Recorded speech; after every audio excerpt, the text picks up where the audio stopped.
mong khapa ani langma belai noi jungjalo kalaijak salbru na tekdomani tongo Awana dinang kaitor tongo hindi jeng surileme.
Lamashoyano Ponogdi Jisunung si misi Ani Bukhano Khachang Reimano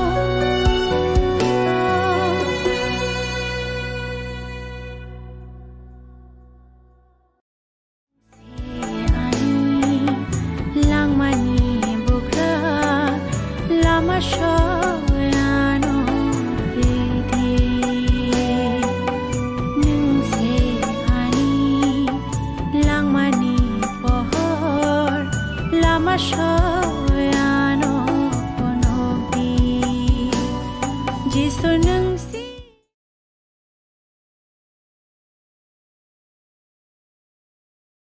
Auntie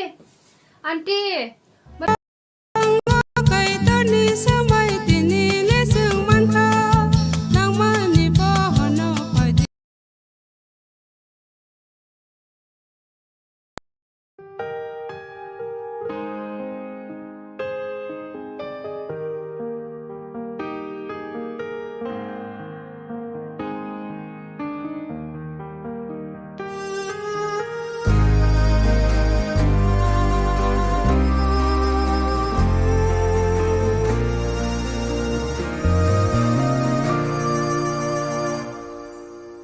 Ani langmano Nung khakchang ridi Ani muktino Nung huwai ridi Bao thay keyang lo bơi manani Chu ba jadi Kaham frubo ham yo frubo lo bơi tong manani Ani lang mano Nang khakchang ridi Ani muktino Nang huwai ridi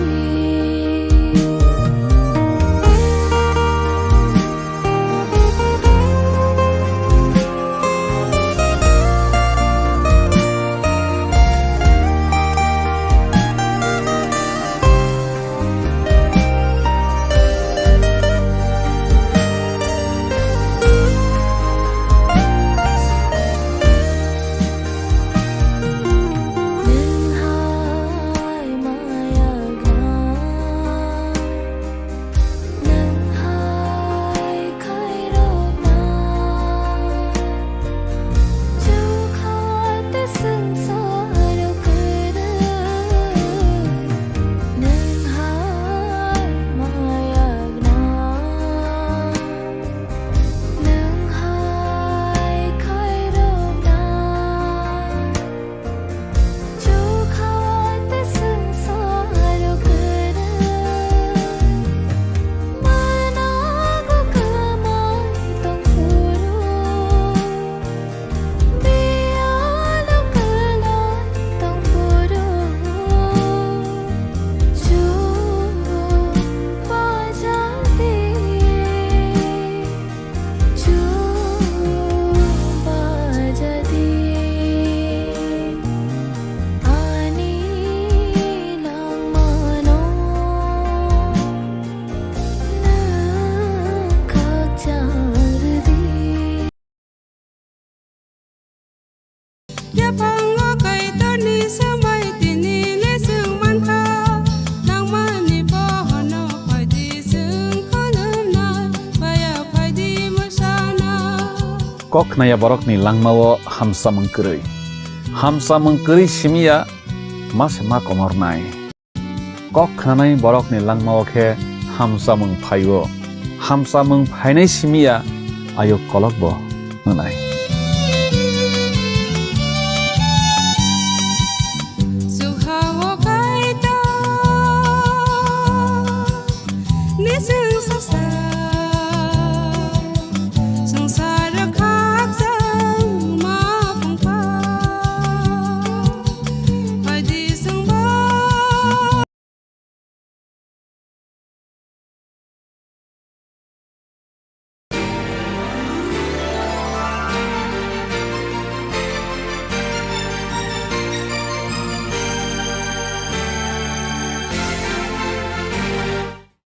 সারা বিশ্বে red cross হচ্ছে অন্যতম সর্বাধিক পরিচিত প্রতীক। কিন্তু প্রকৃতপক্ষে এই প্রতীকের অর্থ কী? 1863 সালে সুইজারল্যান্ডের ব্যবসায়ী হেনরি ডুনান্টের দ্বারা অনুপ্রাণিত হয়ে আন্তর্জাতিক রেড ক্রস এবং রেড ক্রিসেন্ট আন্দোলন শুরু হয়। 1859 সালে ইতালির সালফেরিনো যুদ্ধে দুই পক্ষের সহস্রাধিক সৈন্যের কষ্ট দেখে তিনি খুব বিচলিত হয়ে পড়েছিলেন।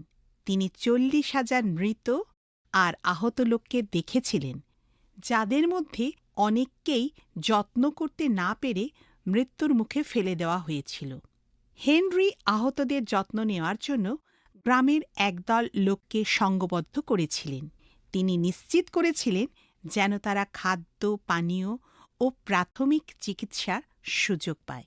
অনেক বছর পরে হেনরি শান্তির সময়ে প্রশিক্ষিত স্বেচ্ছাসেবকদের দ্বারা গঠিত জাতীয় ত্রাণ সমিতি স্থাপন করার প্রস্তাব করেন, যাতে যুদ্ধের সময় তারা নিরপেক্ষ এবং পক্ষপাত শূন্যভাবে সৈন্যদের সাহায্য করতে পারে, যাতে তারা কষ্ট থেকে রেহাই পায়। এই চিন্তাধারার পক্ষে জেনিভাতে একটি কমিটি স্থাপন করা হয়। 1863 সালে রেড ক্রস প্রতিষ্ঠার দলিল তৈরি করা হয়েছিল। পরবর্তীকালে এই কমিটি রেড ক্রস আন্তর্জাতিক সমিতি রূপে পরিচিত হয়। হেনরি ডুনান্ট এও প্রস্তাব দিয়েছিলেন যেসব দেশ একটি আন্তর্জাতিক চুক্তি অবলম্বন করবে, যা যুদ্ধক্ষেত্রে চিকিৎসা সেবা এবং আহতদের অবস্থাকে চিহ্নিত করবে। 1864 সালে এই চুক্তি মূল জেনিভা সম্মেলন গৃহীত হয়।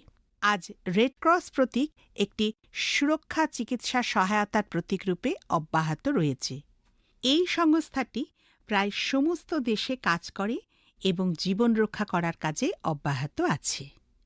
নমস্কার, আশাময়ী নারী অনুষ্ঠানের আরেকটি পর্বে আপনাদেরকে স্বাগত জানাই। বিগত কয়েক সপ্তাহ ধরে আমরা রাহব বেশ্যার বিষয়ে অধ্যয়ন করেছি। জিরিহ নগর বেষ্টিত প্রাচীরের উপরে রাহবের একটি গৃহ ছিল। তিনি এবং নগরে বসবাসকারী সমস্ত কনানীয় লোকেরা আবহাওয়ার দেবতা তেসুক, উর্বরতার দেবতা বাল হামম এবং সমুদ্র ও নদীর দেবতা ইয়ামসহ বিভিন্ন দেবদেবীর পুজো করত। সেই সময় ইব্রিয়রা প্রতিশ্রুত কনান দেশ অধিকার করার জন্য অগ্রসর হচ্ছিল। তারা সেই দেশ নিরীক্ষণ করার জন্য দুজন চরকে জিরিহতে, বিশেষ করে রাহবের গৃহে প্রেরণ করেছিলেন। তিনি তাদের গৃহের ভিতরে নিয়ে এসেছিলেন। জিরিহর রাজা যখন চরদের উপস্থিতির কথা অবগত হলেন, তখন তিনি তাদের ধরে আনতে রক্ষী প্রেরণ করলেন। কিন্তু রাহব তাদের লুকিয়ে রাখলেন, রক্ষা করলেন আর পালিয়ে যেতে সাহায্য করলেন। রাহব কেবল ইব্রিয়দের ঈশ্বরের বিষয় শুনেছিলেন, কিন্তু তিনি সত্যের স্বীকৃতি দিয়ে অসাধারণ এই উক্তি করেছিলেন, যা আমরা পাই যিহোশুয়ের পুস্তক তার 2 অধ্যায় 11 পদে। তোমাদের ঈশ্বর সদাপ্রভু, উপরস্থ স্বর্গে ও নিচস্থ পৃথিবীতে ঈশ্বর। ইব্রিয় চরেরা পালিয়ে যাওয়ার আগে রাহবকে দিয়ে একটি প্রতিজ্ঞা করল, দেখো, তুমি যে বাতায়ন দিয়া আমাদিগকে নামাইয়া দিলে, আমাদের এই দেশে আসিবার সময় সেই বাতায়নে এই সিন্দুরবর্ণ সূত্র নির্মিত রজ্জু বাঁধিয়া রাখিবে এবং তোমার পিতামাতা ও তোমার ভাতৃগণ ও তোমার সমস্ত পিতৃকুলকে তোমার গৃহে একত্র করিবে, যা আমরা পাই যিহোশূয় পুস্তক 2 অধ্যায় 18 পদে। চরেরা রাহবকে একটা সহজ সমাধান দিয়েছিল, জানলায় একটা লাল দড়ি বেঁধে রাখতে। সেই সময় রাহব উপলব্ধি করতে পারেনি যে একটা লাল রঙের দড়ি তার সমগ্র ভবিষ্যৎ পরিবর্তন করে দেবে।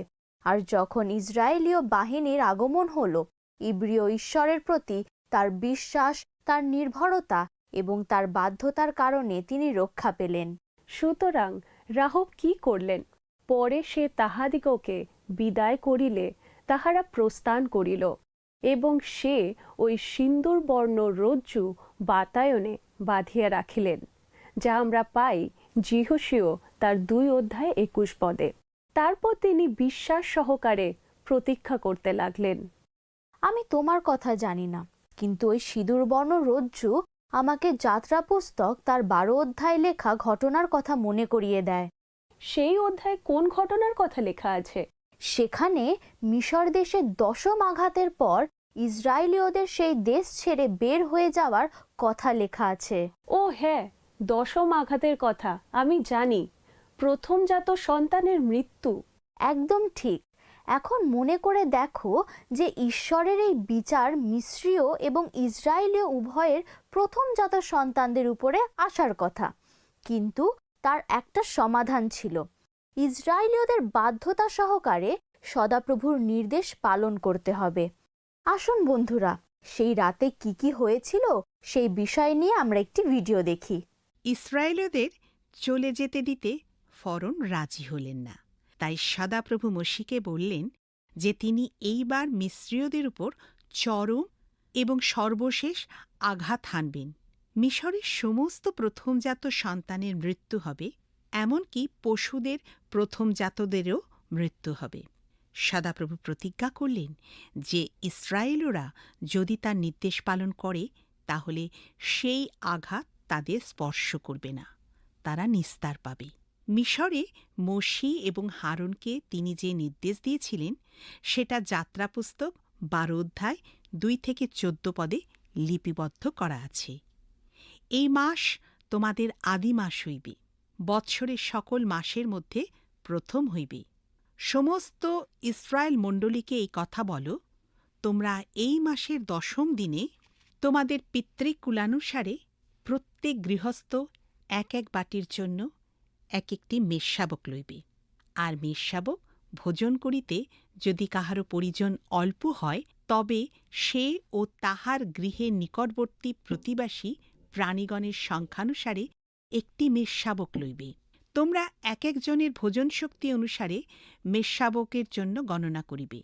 তোমাদের সেই শাবকটি নির্দোষ এবং প্রথম বৎসরের পুংশাবক হইবে। তোমরা মেষপালের কিংবা ছাগপালের মধ্য হইতে তাহা লইবে, আর এই মাসের চতুর্দশ দিন পর্যন্ত রাখিবে।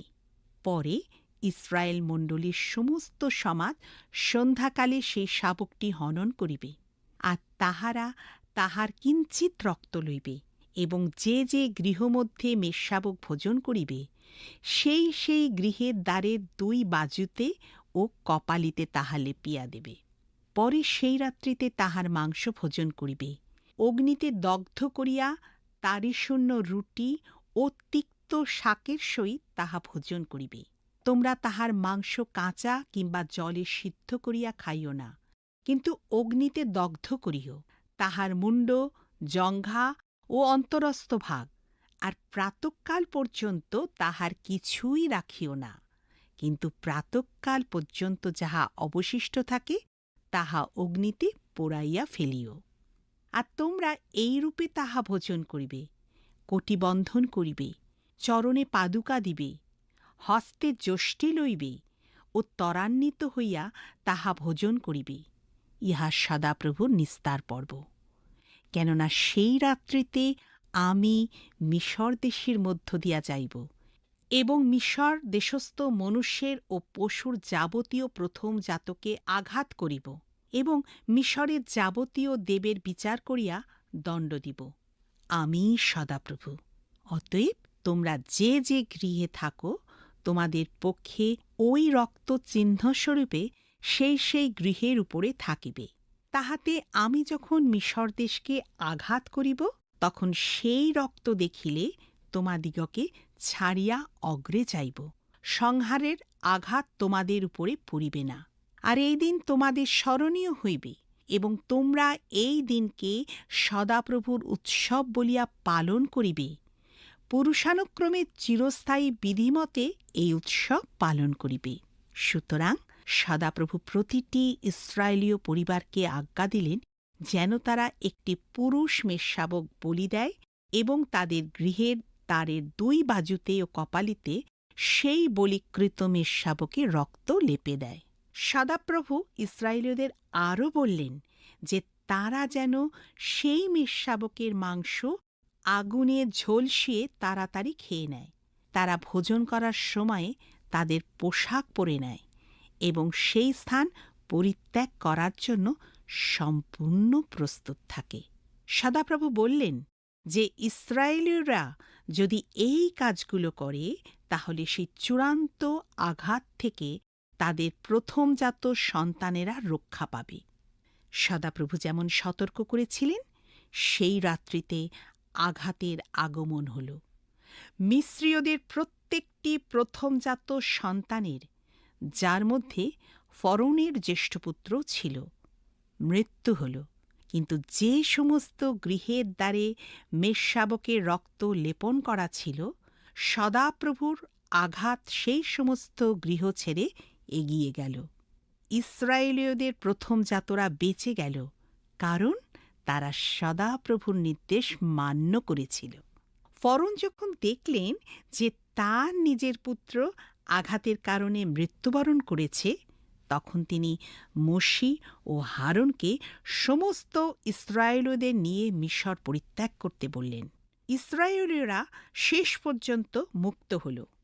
তারা গান গেয়ে নেচে সদাপ্রভুকে ধন্যবাদ দিল।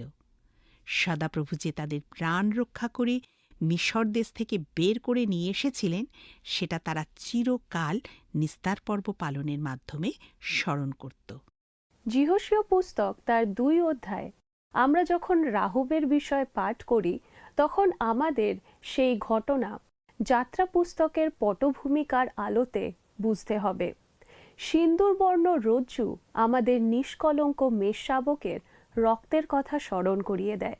রাহুবের গৃহের বাতায়ন বা জানলা আমাদের মনে করিয়ে দেয় ইসরায়েলীয় গৃহগুলির দ্বারের 2 বাজু ও কপালির কথা। ঐশ্বরিক বিচার যাত্রা পুস্তক 12 অধ্যায় ও যিহোশীয় পুস্তক 2 অধ্যায় উভয়ের ক্ষেত্রেই সত্য ছিল। আর উভয় কাহিনীতেই লাল চিহ্নের অর্থ ছিল ভিতরে থাকা মানুষদের মুক্তি। দারুণ! ঈশ্বর রাহব আর তার পরিবারকে মৃত্যুর হাত থেকে তার মহা অনুগ্রহে রক্ষা করেছিলেন। কিন্তু একটা শর্ত ছিল যেটা রাহবকে মানতে হয়েছিল। জানলায় একটা সিঁদুরবর্ণ রজ্জু বেঁধে রাখতে হবে। ঠিক কথা। সেই লাল দড়িটা ছাড়া ইসরায়েলীয়দের সাথে তার চুক্তি কার্যকরী হতো না। রাহব এটা বুঝেছিলেন আর ঠিক সেই মতো কাজ করেছিলেন। লাল দড়ি তাকে রক্ষা করেছিল। রাহব ইসরায়েলীয়দের সপক্ষে গিয়েছিলেন, আর সবচেয়ে ভালো বিষয় হলো যে তাকে যিশুর বংশের অন্তর্গত করা হলো। সিন্দুরবর্ণ রজ্জু হচ্ছে যিশুর রক্ষাকারী রক্তের প্রতীক। রাহবের বাতায়নে বাঁধা সিন্দুরবর্ণ রজ্জুর মতো যিশুর রক্ত হচ্ছে আমাদের অনন্তকালীন ধ্বংস থেকে পরিত্রাণ দেওয়ার উৎস। এটা হচ্ছে ঈশ্বরের পরিবারের অন্তর্ভুক্ত হওয়ার উৎস। সেই রক্তের জন্য ঈশ্বরকে ধন্যবাদ দিই। রাহব একজন বেশ্যা, একজন পাপী, একজন অপরিচিত, একজন বিদেশী, কিন্তু তিনি জিরিহতে ইসরায়েলের চরদের রক্ষা করেছিলেন, কারণ তিনি ইসরায়েলের সদাপ্রভু ঈশ্বরের উপরে নির্ভর করেছিলেন। একটি ছোট্ট তুচ্ছ সিদ্ধান্ত তার এবং তার পরিবারের সবার জীবনকে পরিবর্তন করে দিয়েছিল। কত সময়ে এই জগতের সংগ্রাম, ব্যর্থতা এবং বাধা আমাদেরকে নিচু করে দেয়, আর আমরা মনে করি যে আমরা যাই করি না কেন আমাদের অবস্থার কোনো পরিবর্তন হবে না। কিন্তু সেটা সম্ভব হতে পারে। একটা আগুনে পুড়তে থাকা জঙ্গলের মধ্যে একটা ছোট্ট পাখির গল্প বলি। জঙ্গলের সমস্ত পশুরা বেরিয়ে এসেছিল, আর তারা দাঁড়িয়ে দাঁড়িয়ে জঙ্গল পুড়ে যেতে দেখছিল। তারা সবাই অভিভূত, অত্যন্ত শক্তিহীন হয়ে পড়েছিল, একমাত্র ছোট্ট পাখিটি ছাড়া। তাহলে আসুন একটি ভিডিও দেখি। ছোট্ট পাখিটা সেই আগুন দেখে নিজেকে বলল, এই আগুন নিভাবার জন্য আমি কিছু একটা করি। আর তাই সে কাছের নদীতে গিয়ে কয়েক ফোঁটা জল নিল। তারপর সে সেই জল এনে আগুনের মধ্যে দিতে লাগল। বেশ কয়েকবার সে এইভাবে নদী থেকে কয়েক ফোঁটা করে জল নিয়ে এসে আগুনের মধ্যে দিতে লাগল। ইতিমধ্যে অন্য সমস্ত বড় বড় পশুরা, যেমন লম্বা শুঁড়ওয়ালা হাতি, যারা অনেকটা করে জল নিয়ে আসতে পারত অসহায়ের মতো সেখানে দাঁড়িয়ে রইল। তারা চেঁচিয়ে ছোট্ট পাখিটাকে বলল, তুমি কি করতে পারবে বলে ভাবছ? তুমি তো খুবই ছোট, আগুন তো কত বড়, তোমার ডানা দুটি এতটুকুন, আর তোমার ঠোঁট কত ছোট, একবারে 1 ফোঁটা জলের বেশি আনতেই পারবে না। কিন্তু ছোট্ট পাখিটা যা করছিল সেটা করতেই থাকল, আর বলল, আমার পক্ষে যতটা ভালো করা সম্ভব ততটাই করছি।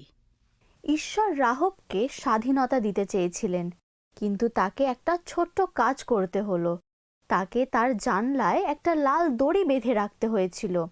ইব্রিয় ঈশ্বরের বিষয় তাকে তার পরিবারকে জানাতে হয়েছিল, আর রক্ষা পাওয়ার জন্য তারা যেন সেই গৃহের মধ্যে থাকে সেটা নিশ্চিত করতে হয়েছিল। একইভাবে খ্রিস্টকে বিশ্বাস করে তাকে অনুসরণ করতে আমাদের আহ্বান করা হয়েছে। ঈশ্বর আমাদের স্বাধীনতা দিতে চান, কিন্তু আমাদের সেটা গ্রহণ করতে হবে। আর আমরা যদি চাই যে আমাদের প্রিয় পাত্ররা সেই একই স্বাধীনতার অভিজ্ঞতা লাভ করে, তাহলে আমাদের ঈশ্বরের বিষয় তাদের জানাতে হবে এবং তাদের স্বাধীনতার দিকে এগিয়ে নিয়ে যেতে হবে। কিন্তু এই স্বাধীনতা বিনামূল্যে আসেনি। শেষ পর্যন্ত রাহুবকে তার বাসস্থান, তার আপনজন, তার নগর, যা কিছু আগে তিনি জানতেন সব ছেড়ে দিতে হয়েছিল। কিন্তু তার বদলে তিনি কত অধিক লাভ করেছিলেন। তিনি জীবন লাভ করেছিলেন। তিনি একটি নতুন বাসস্থান, আরও উত্তম বাসস্থান, একটি নতুন পরিবার এবং সম্প্রদায়, একটি নতুন সমাজ এবং একটি স্থান যেখানে তিনি সর্বশক্তিমান, পবিত্র, প্রেমময় ইসরায়েলের ঈশ্বরের সঙ্গে সহভাগিতা লাভ করেছিলেন। কারণ শেষ পর্যন্ত তিনি যা ছেড়ে এসেছিলেন তার সব এমনিতেই ধ্বংস হয়ে গিয়েছিল। আমরা কতখানি রাহবের মতন হতে পারি? আমাদের অতীত হয়তো আমাদের বিলাসবহুল জীবন কিংবা সমস্ত বিষয়ের কথা যা আমাদের পক্ষে ভালো বলে আমরা ভেবেছি, সেই সমস্ত কিছু আমাদের ত্যাগ করতে বলা হয়েছে। সত্যি কথা হলো যে সেই সমস্ত কিছু এমনিতেই চিরস্থায়ী হবে না, কিন্তু ঈশ্বর আমাদের জীবনের প্রাচুর্য দিতে চান। তিনি আমাদের নতুন, উত্তম ও সন্তোষজনক সমস্ত কিছু দিতে চান। তাই আসুন বন্ধুরা, এই বিষয়ে আমরা একটি ভিডিও দেখি যার শিরোনাম হচ্ছে জীবনের রজ্জু। একটি ভ্রূণ গর্ভের মধ্যে তার মায়ের সঙ্গে নারীর সাহায্যে যুক্ত থাকে। গর্ভাবস্থার 5 সপ্তাহ থেকে এই নারীর মাধ্যমে সরাসরি অক্সিজেন এবং পরিপোষক পদার্থ মায়ের রক্ত থেকে ভ্রূণের রক্তে পৌঁছে যায়। 2টি ধমনী ভ্রূণের সঞ্চালন থেকে বর্জ্য পদার্থ অপসারণ করে।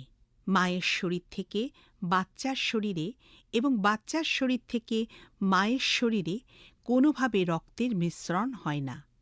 এটা কি আশ্চর্যের বিষয় নয়? শিশু জন্মগ্রহণ করার পর দুজনের মধ্যে সংযুক্তকারী নাড়ি কেটে দেওয়া হয়। একটা বিষয় যা হয়তো আমাদের মন থেকে দূরে চলে যায়, সেটা হলো এই নাড়িটির কি হয়? তার তো কাজ শেষ হয়ে যায়। খুব সম্ভবত সেটাকে ফেলে দেওয়া হয়, ঠিক তো? কিন্তু খুব সম্প্রতি ডাক্তার আর গবেষকরা এই নারীর সম্পর্কে একটি অনন্য বিষয় আবিষ্কার করেছেন।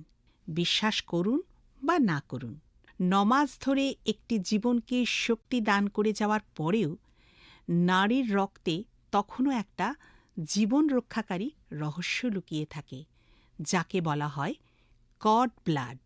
কড ব্লাড হচ্ছে এমন রক্ত যা একটি শিশুর জন্মের পর প্লাসেন্টা বা গর্ভফুল এবং নাড়ির মধ্যে থেকে যায়।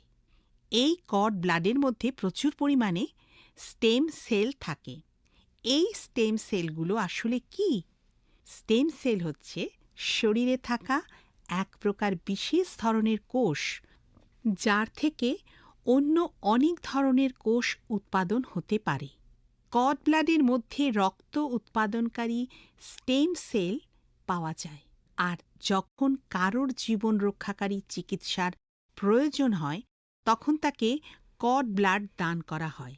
আর তখন সেই কর্ড ব্লাড রোগীর প্রয়োজন অনুযায়ী রক্তকণিকা উৎপাদন করে।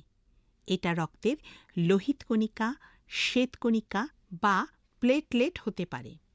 বিভিন্ন প্রকারের ক্যান্সার, ইমিউন ডেফিসিয়েন্সি এবং জিনঘটিত ব্যাধি চিকিৎসার জন্য কর্ড ব্লাডের প্রয়োজন হয়।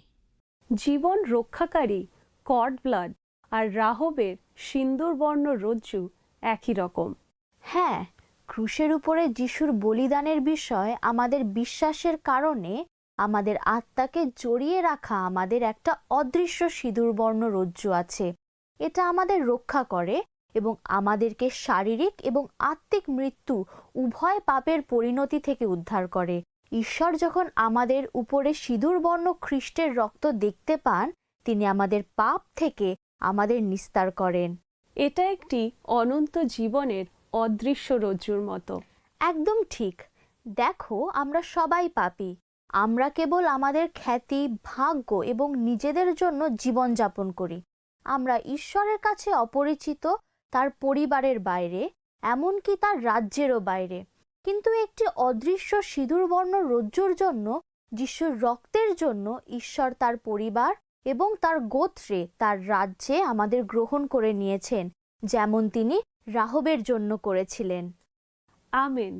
আমাকে যেটা উৎসাহিত করে সেটা হলো আমাদের পরিত্রাতা ঈশ্বরের এই বিষয়টা একদম আদি পুস্তক থেকে প্রকাশিত বাক্য অবধি লক্ষ্য করা যায়।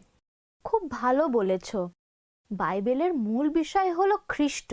তিনি কাহিনীর নায়ক, কারণ ক্রুশের উপরে তার বলিদান আমাদের পরিত্রাণ সাধন করেছে।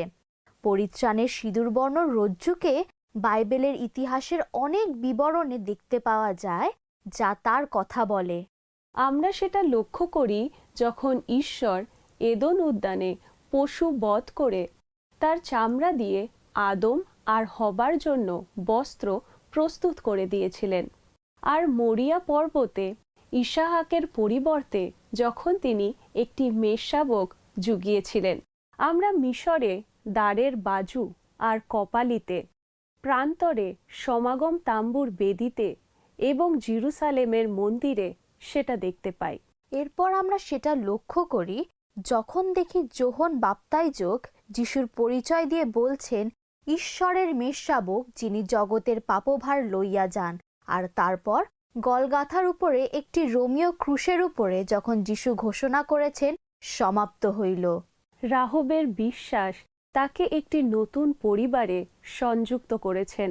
শুধু ঈশ্বরের পরিবারে নয়, কিন্তু তিনি সলোমনের পত্নী হয়েছিলেন, যিনি ইসরায়েলের একজন নেতা ছিলেন এবং মিশর থেকে নিষ্ক্রমণের সময় মসির পক্ষ সমর্থন করেছিলেন। সলোমনের বিষয়ে আমরা পুরাতন এবং নতুন নিয়ম দুটোতেই দেখতে পাই। প্রথম বংশাবলী তার 2 অধ্যায়ের 10 থেকে 11 পদে, রুতের বিবরণ তার 4 অধ্যায় 20 থেকে 21 পদে এবং মথি লিখিত সুসমাচার 1 অধ্যায়ের 4 থেকে 5 এবং লুক লিখিত সুসমাচার 3 অধ্যায়ের 32 পদে। একজন নারী, যাকে একজন বেশ্যা বলা হতো, ইসরায়েলের একজন ধার্মিক স্ত্রী এবং বোয়াস নামে এক পুত্রের মা হয়েছিলেন। আর সেই পুত্র একদিন রুথ নামে এক বিধবা নারীকে বিবাহ করেছিলেন। এইভাবেই নম্র, সবচেয়ে অসম্ভাব্য এবং সমস্ত কিছু যা উপলব্ধ ব্যবহার করে ঈশ্বর সমস্ত কিছু একসাথে মঙ্গলের জন্য ব্যবহার করেছিলেন। আমেন। ঈশ্বর একজন বেশ্যাকে উচ্চকৃত করে তাকে রাজা দাউদের প্রপিতামহী করেছিলেন। রাহবের এই বংশেই জন্মগ্রহণ করেছিলেন ইসরায়েলের মশীহ, জগতের ত্রাণকর্তা, আমাদের ঈশ্বর, আমাদের রাজা প্রভু যীশু খ্রিস্ট। যিশুর জন্মের মতন ঈশ্বরের করুণাময় অনুগ্রহের এমন মর্মস্পর্শী কাহিনী আর হয় না। সিঁদুরবর্ণ রজ্জুর নারী তার সম্মানের স্থান পেয়েছিলেন। আমাদের মধ্যে কেউ হয়তো জানতে চাইবেন, ঈশ্বর কিভাবে আমাকে ব্যবহার করতে পারেন, কেমনভাবে সর্বশক্তিমান ঈশ্বর, স্বর্গের পবিত্র ঈশ্বর আমার মতো একজন পাপীকে ব্যবহার করতে পারেন। তাহলে আমরা চাই যে আপনি সিন্দুর বর্ণ রজ্জুর নারী, যার বংশে আমাদের প্রভু ও পরিত্রাতা যীশুখ্রিস্ট জন্মগ্রহণ করেছিলেন, তাকে স্মরণ করুন। তাকে তার পাপের জন্য স্মরণ করা হয় না, কিন্তু তাকে স্মরণ করা হয় তার উল্লেখযোগ্য পরিবর্তনের জন্য। রাহবের কাহিনী বারবার আমাদেরকে মনে করিয়ে দেয় যে আমরা যা কিছু করে থাকি না কেন, ঈশ্বর আমাদের ক্ষমা করবেন যদি বিশ্বাসে আমরা তার কাছে আসি। রাহবের কাহিনী হচ্ছে আমাদের জন্য ঈশ্বরের কাছ থেকে পাওয়া একটা অপূর্ব বার্তা। ফলত কেহ যদি খ্রিস্টে থাকে তবে নতুন সৃষ্টি হইল, পুরাতন বিষয়গুলি অতীত হইয়াছে, দেখো সেগুলি নতুন হইয়া উঠিয়াছে। আমরা এটি পাই 2 করিন্থীয় তার 5:17 পদে। রাহবের জীবন আবিষ্কার করার যাত্রায় আমাদের সঙ্গে থাকার জন্য আপনাদেরকে ধন্যবাদ দিই। আশা করি আগামী সপ্তাহে একই সময় আপনাদের সঙ্গে সাক্ষাৎ হবে। তাহলে আসুন আমরা প্রার্থনা করি। আসুন আমরা প্রার্থনায় যাই। হে মঙ্গলময় পিতা, তোমাকে ধন্যবাদ দিই প্রভু আরেকটি পর্বের জন্য। আমি বিশ্বাস করি পিতা, যতজন এই পর্ব দেখছি আমরা অনুভব করলাম প্রভু গো, তুমি আমাদেরকে ব্যবহার করতে চাও। তুমি শুধু চাও যেন আমরা তোমার পথে চলি, তুমি আমাদেরকে যা আজ্ঞা করো তা যেন আমরা মেনে চলি। প্রভু, আমাদের মতো পাপী তাপী মানুষের জন্যই তুমি প্রভু পৃথিবীতে এসেছিলে। তোমার রক্ত, তোমার সেই সিন্দুর বর্ণ রক্ত আমাদের জন্য তুমি দিয়েছিলে প্রভু। এজন্য তোমার কাছে ধন্যবাদ দিই। যতজন এই পর্ব দেখছে তুমি তাদেরকে আশীর্বাদ করো, তুমি তাদেরকে রক্ষা করো, তুমি তাদের সঙ্গে সঙ্গে থাকো। এই প্রার্থনা যিশু নামে চাই, আমেন। প্রিয় বন্ধু, আপনি যদি আশীর্বাদ পেয়ে থাকেন তাহলে স্ক্রিনে দেওয়া মিসড কল নাম্বারে একটি মিসড কল দিন ও প্রার্থনার নম্বরের মাধ্যমে আমাদের সাথে যোগাযোগ করুন। আবার একটি পর্বে দেখা হবে, অপেক্ষায় রইলাম। নমস্কার।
গত সপ্তাহের আমাদের বিজয়ী দর্শক বন্ধু হলেন পশ্চিম বর্ধমান থেকে রুবি দাস।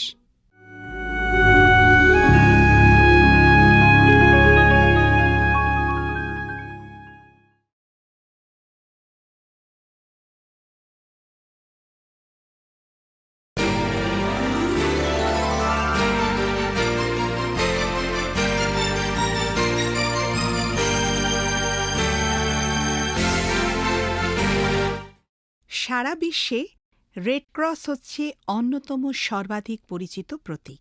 কিন্তু প্রকৃতপক্ষে এই প্রতীকের অর্থ কী?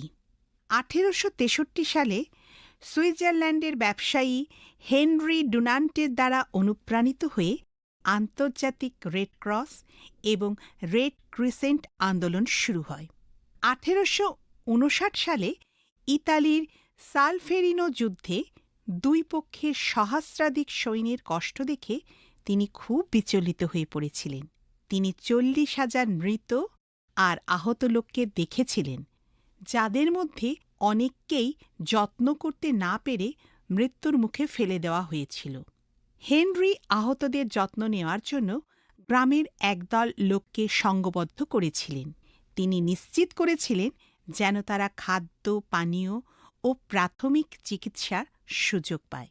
অনেক বছর পরে হেনরি শান্তির সময়ে প্রশিক্ষিত স্বেচ্ছাসেবকদের দ্বারা গঠিত জাতীয় ত্রাণ সমিতি স্থাপন করার প্রস্তাব করেন, যাতে যুদ্ধের সময় তারা নিরপেক্ষ এবং পক্ষপাত শূন্যভাবে সৈন্যদের সাহায্য করতে পারে, যাতে তারা কষ্ট থেকে রেহাই পায়।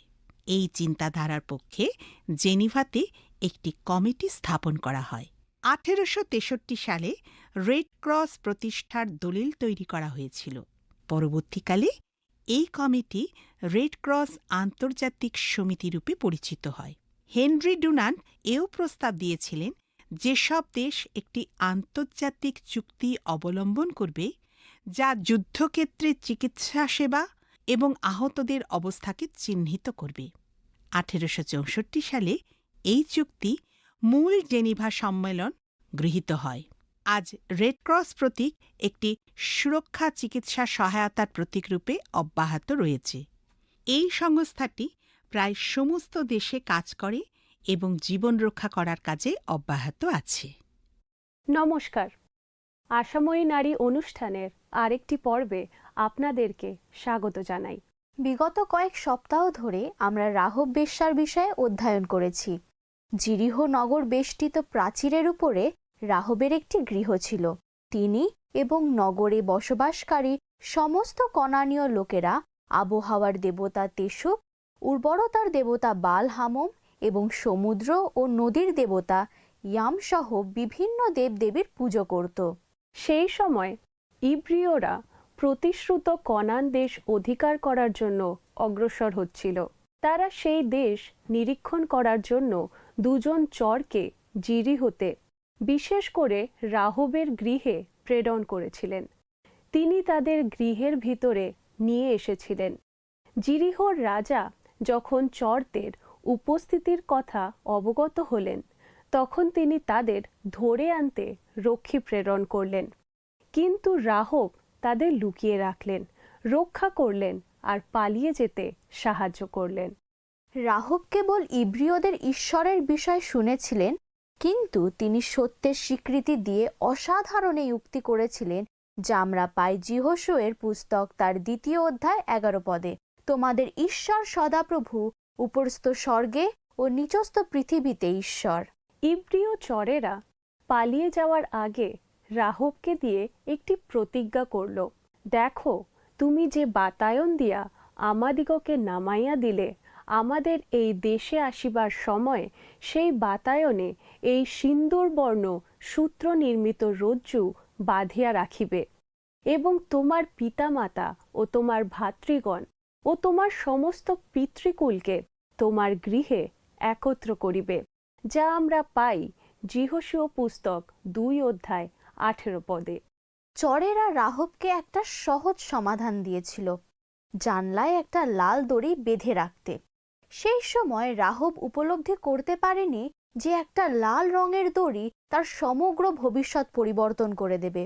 আর যখন ইসরায়েলীয় বাহিনীর আগমন হলো, ইব্রিয় ঈশ্বরের প্রতি তার বিশ্বাস, তার নির্ভরতা এবং তার বাধ্যতার কারণে তিনি রক্ষা পেলেন।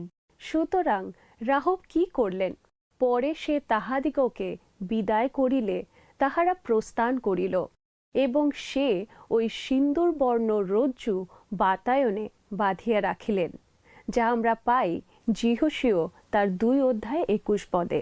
তারপর তিনি বিশ্বাস সহকারে প্রতীক্ষা করতে লাগলেন। আমি তোমার কথা জানি না, কিন্তু ওই সিঁদুরবর্ণ রজ্জু আমাকে যাত্রা পুস্তক তার 12 অধ্যায় লেখা ঘটনার কথা মনে করিয়ে দেয়। সেই অধ্যায়ে কোন ঘটনার কথা লেখা আছে?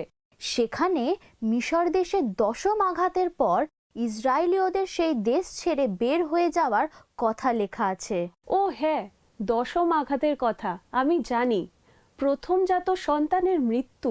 একদম ঠিক।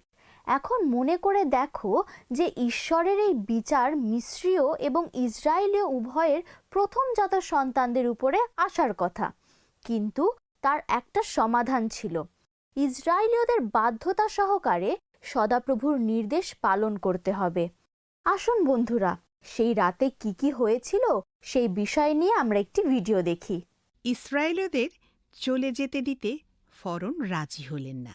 তাই সদাপ্রভু মশিকে বললেন যে তিনি এইবার মিস্রীয়দের উপর চরম এবং সর্বশেষ আঘাত হানবেন। মিশরের সমস্ত প্রথমজাত সন্তানের মৃত্যু হবে, এমনকি পশুদের প্রথমজাতদেরও মৃত্যু হবে। সদাপ্রভু প্রতিজ্ঞা করলেন যে ইসরায়েলরা যদি তার নির্দেশ পালন করে তাহলে সেই আঘাত তাদের স্পর্শ করবে না, তারা নিস্তার পাবে। মিশরে মোশি এবং হারুনকে তিনি যে নির্দেশ দিয়েছিলেন সেটা যাত্রাপুস্তক 12 অধ্যায় 2-14 পদে লিপিবদ্ধ করা আছে। এই মাস তোমাদের আদি মাস হইবে, বৎসরের সকল মাসের মধ্যে প্রথম হইবে। সমস্ত ইসরায়েল মণ্ডলীকে এই কথা বলো, তোমরা এই মাসের 10ম দিনে তোমাদের পিতৃকুলানুসারে প্রত্যেক গৃহস্থ এক এক বাটির জন্য এক একটি মেষশাবক লইবে। আর মেষশাবক ভোজন করিতে যদি কাহারও পরিজন অল্প হয়, তবে সে ও তাহার গৃহের নিকটবর্তী প্রতিবাসী প্রাণীগণের সংখ্যানুসারে একটি মেষশাবক লইবে। তোমরা এক একজনের ভোজন শক্তি অনুসারে মেষশাবকের জন্য গণনা করিবে। তোমাদের সেই শাবকটি নির্দোষ এবং প্রথম বৎসরের পুংশাবক হইবে।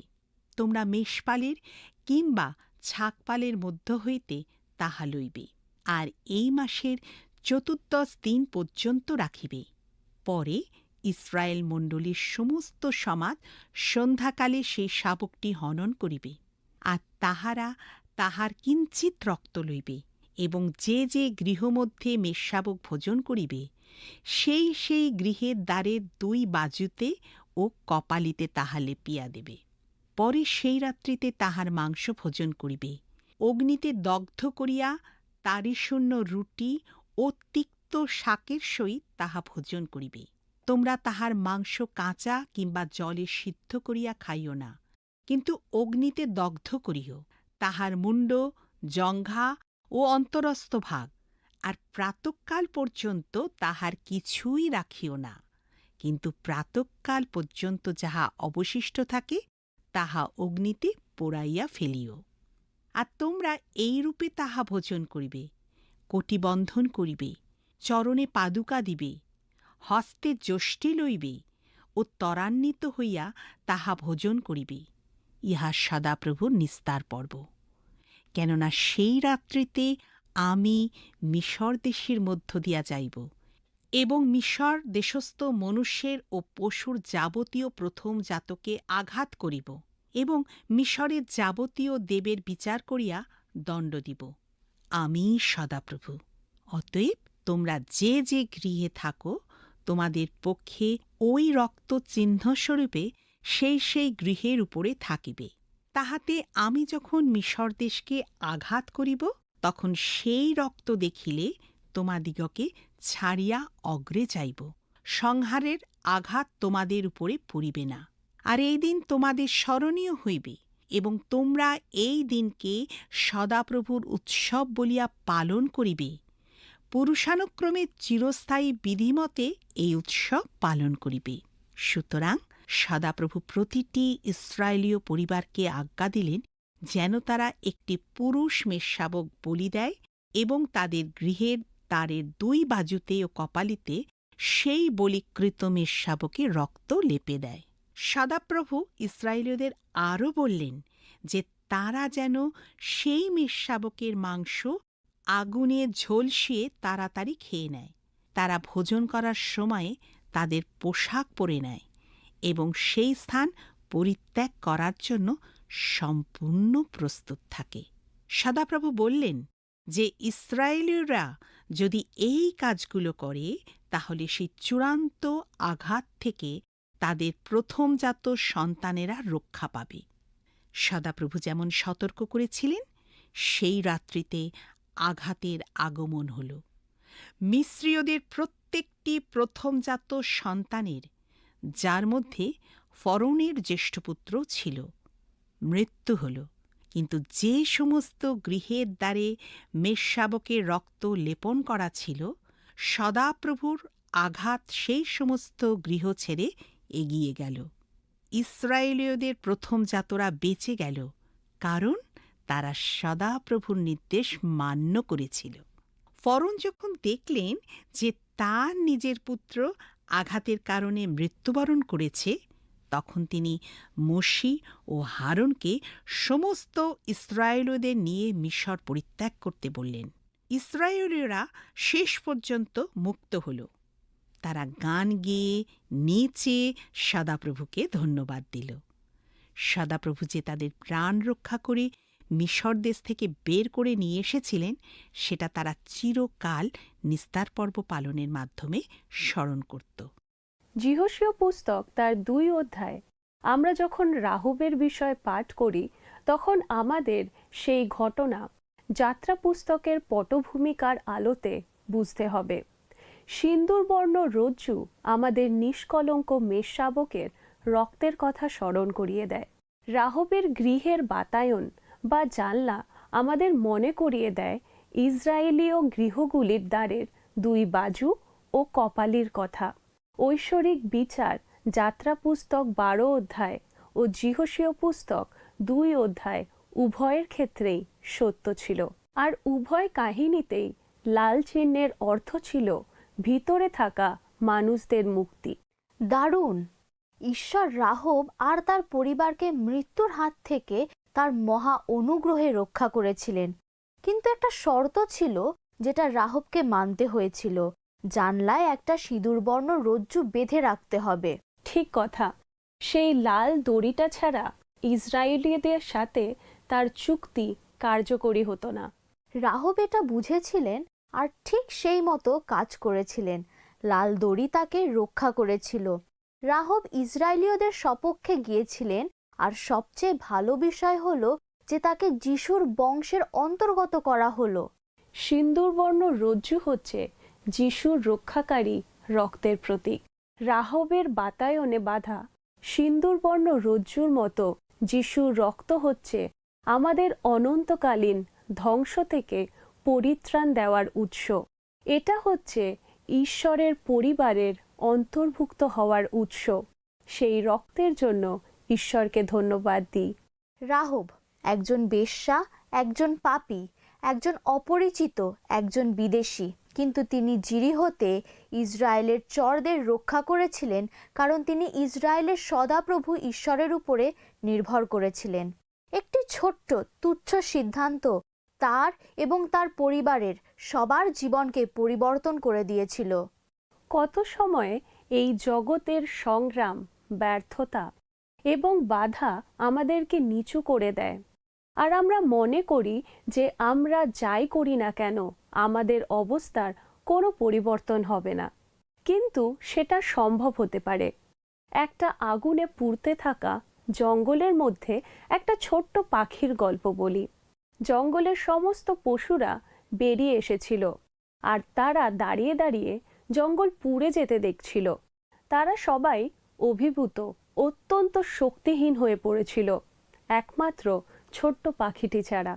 তাহলে আসুন একটি ভিডিও দেখি। ছোট্ট পাখিটা সেই আগুন দেখে নিজেকে বলল, এই আগুন নিভাবার জন্য আমি কিছু একটা করি। আর তাই সে কাছের নদীতে গিয়ে কয়েক ফোঁটা জল নিল। তারপর সে সেই জল এনে আগুনের মধ্যে দিতে লাগল। বেশ কয়েকবার সে এইভাবে নদী থেকে কয়েক ফোঁটা করে জল নিয়ে এসে আগুনের মধ্যে দিতে লাগল। ইতিমধ্যে অন্য সমস্ত বড় বড় পশুরা, যেমন লম্বা শুঁড়ওয়ালা হাতি, যারা অনেকটা করে জল নিয়ে আসতে পারত অসহায়ের মতো সেখানে দাঁড়িয়ে রইল। তারা চেঁচিয়ে ছোট্ট পাখিটাকে বলল, তুমি কি করতে পারবে বলে ভাবছ? তুমি তো খুবই ছোট, আগুন তো কত বড়, তোমার ডানা দুটি এতটুকুন, আর তোমার ঠোঁট কত ছোট, একবারে 1 ফোঁটা জলের বেশি আনতেই পারবে না। কিন্তু ছোট্ট পাখিটা যা করছিল সেটা করতেই থাকল, আর বলল, আমার পক্ষে যতটা ভালো করা সম্ভব ততটাই করছি। ঈশ্বর রাহবকে স্বাধীনতা দিতে চেয়েছিলেন, কিন্তু তাকে একটা ছোট্ট কাজ করতে হলো। তাকে তার জানলায় একটা লাল দড়ি বেঁধে রাখতে হয়েছিল। ইব্রিয় ঈশ্বরের বিষয় তাকে তার পরিবারকে জানাতে হয়েছিল, আর রক্ষা পাওয়ার জন্য তারা যেন সেই গৃহের মধ্যে থাকে সেটা নিশ্চিত করতে হয়েছিল। একইভাবে খ্রিস্টকে বিশ্বাস করে তাকে অনুসরণ করতে আমাদের আহ্বান করা হয়েছে। ঈশ্বর আমাদের স্বাধীনতা দিতে চান, কিন্তু আমাদের সেটা গ্রহণ করতে হবে। আর আমরা যদি চাই যে আমাদের প্রিয় পাত্ররা সেই একই স্বাধীনতার অভিজ্ঞতা লাভ করে, তাহলে আমাদের ঈশ্বরের বিষয় তাদের জানাতে হবে এবং তাদের স্বাধীনতার দিকে এগিয়ে নিয়ে যেতে হবে। কিন্তু এই স্বাধীনতা বিনামূল্যে আসেনি। শেষ পর্যন্ত রাহবকে তার বাসস্থান, তার আপনজন, তার নগর, যা কিছু আগে তিনি জানতেন সব ছেড়ে দিতে হয়েছিল। কিন্তু তার বদলে তিনি কত অধিক লাভ করেছিলেন। তিনি জীবন লাভ করেছিলেন। তিনি একটি নতুন বাসস্থান, আরও উত্তম বাসস্থান, একটি নতুন পরিবার এবং সম্প্রদায়, একটি নতুন সমাজ এবং একটি স্থান যেখানে তিনি সর্বশক্তিমান, পবিত্র, প্রেমময় ইসরায়েলের ঈশ্বরের সঙ্গে সহভাগিতা লাভ করেছিলেন। কারণ শেষ পর্যন্ত তিনি যা ছেড়ে এসেছিলেন তার সব এমনিতেই ধ্বংস হয়ে গিয়েছিল। আমরা কতখানি রাহবের মতন হতে পারি? আমাদের অতীত হয়তো আমাদের বিলাসবহুল জীবন কিংবা সমস্ত বিষয়ের কথা যা আমাদের পক্ষে ভালো বলে আমরা ভেবেছি, সেই সমস্ত কিছু আমাদের ত্যাগ করতে বলা হয়েছে। সত্যি কথা হলো যে সেই সমস্ত কিছু এমনিতেই চিরস্থায়ী হবে না, কিন্তু ঈশ্বর আমাদের জীবনের প্রাচুর্য দিতে চান। তিনি আমাদের নতুন, উত্তম ও সন্তোষজনক সমস্ত কিছু দিতে চান। তাই আসুন বন্ধুরা, এই বিষয়ে আমরা একটি ভিডিও দেখি যার শিরোনাম হচ্ছে জীবনের রজ্জু। একটি ভ্রূণ গর্ভের মধ্যে তার মায়ের সঙ্গে নারীর সাহায্যে যুক্ত থাকে। গর্ভাবস্থার 5 সপ্তাহ থেকে এই নারীর মাধ্যমে সরাসরি অক্সিজেন এবং পরিপোষক পদার্থ মায়ের রক্ত থেকে ভ্রূণের রক্তে পৌঁছে যায়। 2টি ধমনী ভ্রূণের সঞ্চালন থেকে বর্জ্য পদার্থ অপসারণ করে। মায়ের শরীর থেকে বাচ্চার শরীরে এবং বাচ্চার শরীর থেকে মায়ের শরীরে কোনোভাবে রক্তের মিশ্রণ হয় না। এটা কি আশ্চর্যের বিষয় নয়? শিশু জন্মগ্রহণ করার পর দুজনের মধ্যে সংযুক্তকারী নাড়ি কেটে দেওয়া হয়। একটা বিষয় যা হয়তো আমাদের মন থেকে দূরে চলে যায়, সেটা হলো এই নাড়িটির কি হয়? তার তো কাজ শেষ হয়ে যায়। খুব সম্ভবত সেটাকে ফেলে দেওয়া হয়, ঠিক তো? কিন্তু খুব সম্প্রতি ডাক্তার আর গবেষকরা এই নারীর সম্পর্কে একটি অনন্য বিষয় আবিষ্কার করেছেন। বিশ্বাস করুন বা না করুন, 9 মাস ধরে একটি জীবনকে শক্তি দান করে যাওয়ার পরেও নারীর রক্তে তখনও একটা জীবন রক্ষাকারী রহস্য লুকিয়ে থাকে, যাকে বলা হয় কড ব্লাড।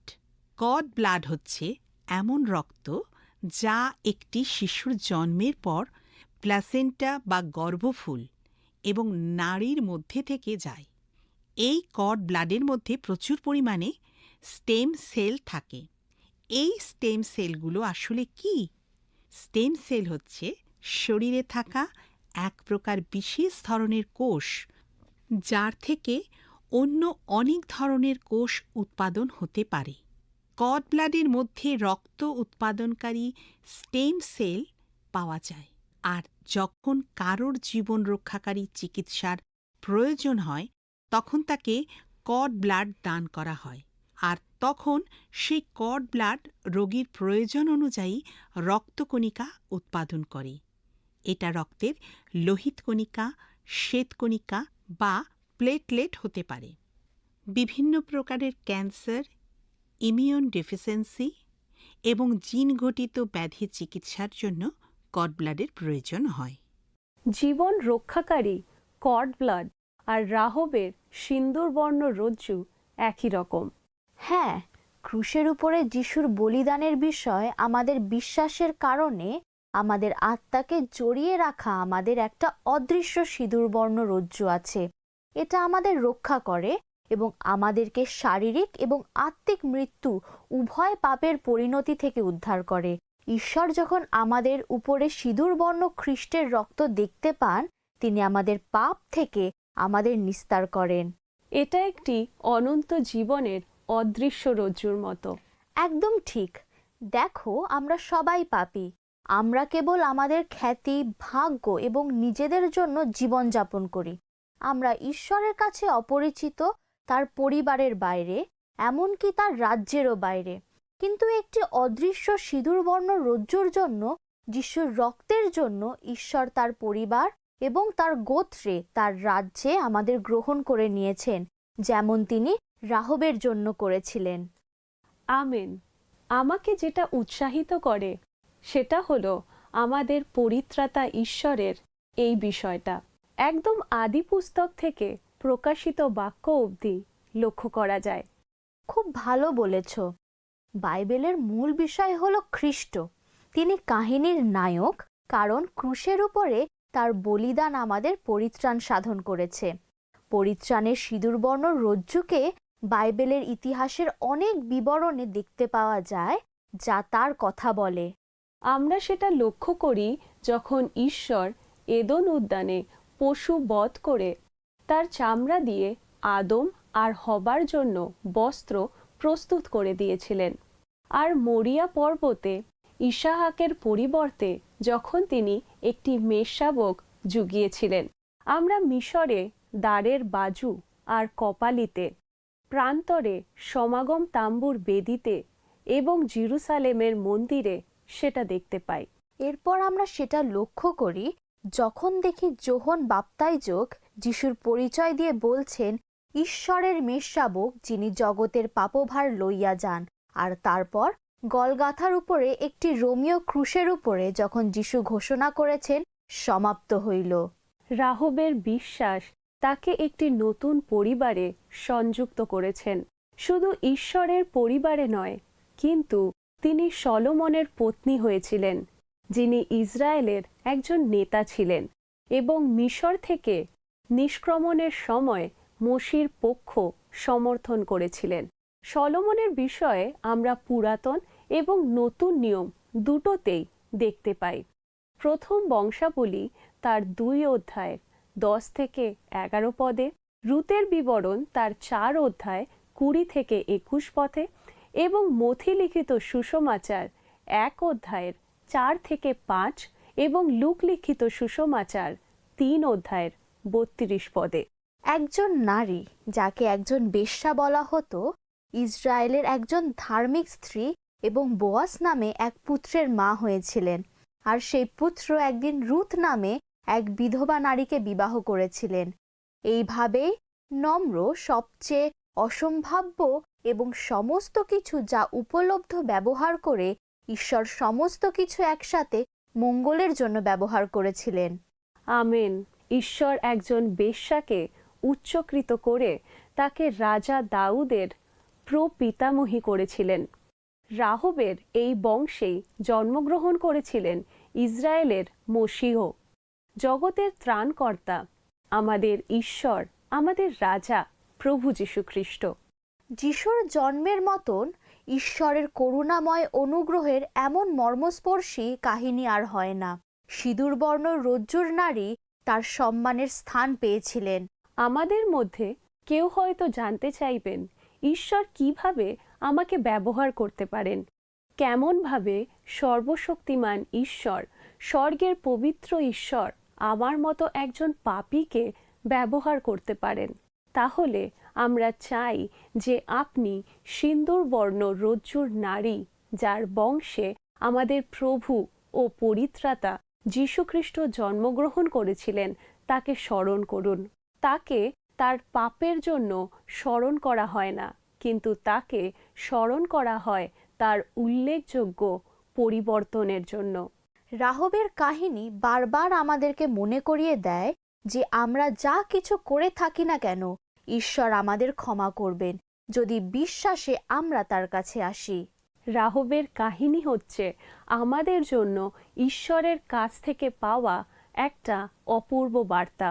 ফলত কেহ যদি খ্রিস্টে থাকে তবে নতুন সৃষ্টি হইল, পুরাতন বিষয়গুলি অতীত হইয়াছে, দেখো সেগুলি নতুন হইয়া উঠিয়াছে। আমরা এটি পাই 2 করিন্থীয় তার 5:17 পদে। রাহবের জীবন আবিষ্কার করার যাত্রায় আমাদের সঙ্গে থাকার জন্য আপনাদেরকে ধন্যবাদ দিই। আশা করি আগামী সপ্তাহে একই সময় আপনাদের সঙ্গে সাক্ষাৎ হবে। তাহলে আসুন আমরা প্রার্থনা করি। আসুন আমরা প্রার্থনায় যাই। হে মঙ্গলময় পিতা, তোমাকে ধন্যবাদ দিই প্রভু আরেকটি পর্বের জন্য। আমি বিশ্বাস করি পিতা, যতজন এই পর্ব দেখছি আমরা অনুভব করলাম প্রভু গো, তুমি আমাদেরকে ব্যবহার করতে চাও। তুমি শুধু চাও যেন আমরা তোমার পথে চলি, তুমি আমাদেরকে যা আজ্ঞা করো তা যেন আমরা মেনে চলি। প্রভু, আমাদের মতো পাপী তাপী মানুষের জন্যই তুমি প্রভু পৃথিবীতে এসেছিলে।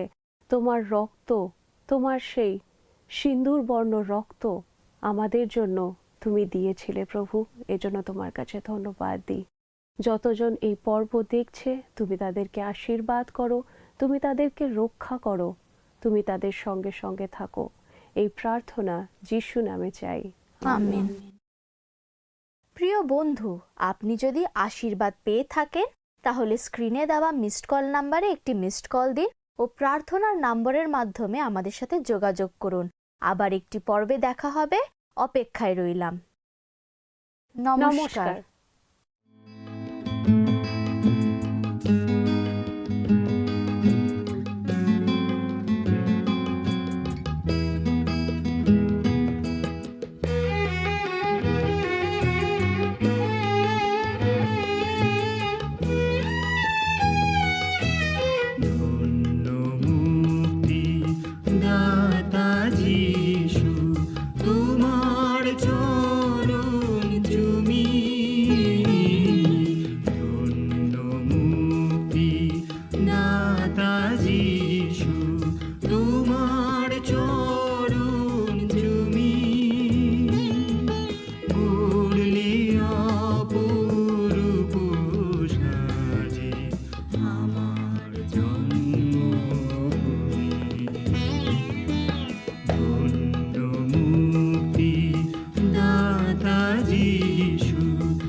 গত সপ্তাহের আমাদের বিজয়ী দর্শক বন্ধু হলেন পশ্চিম বর্ধমান থেকে রুবি দাস।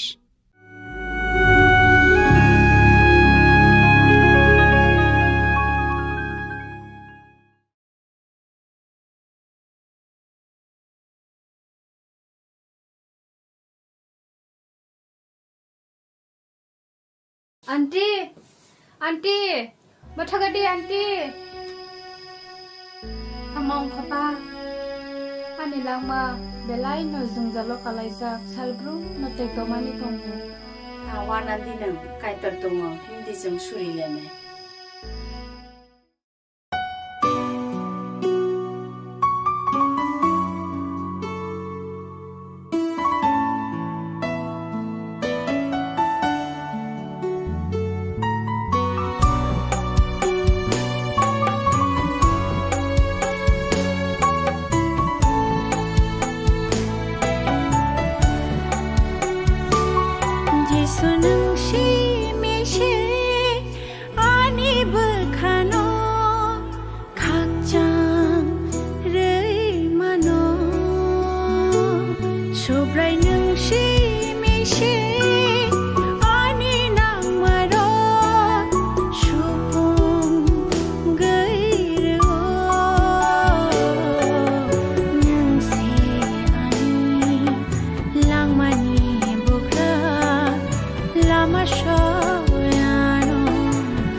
sugar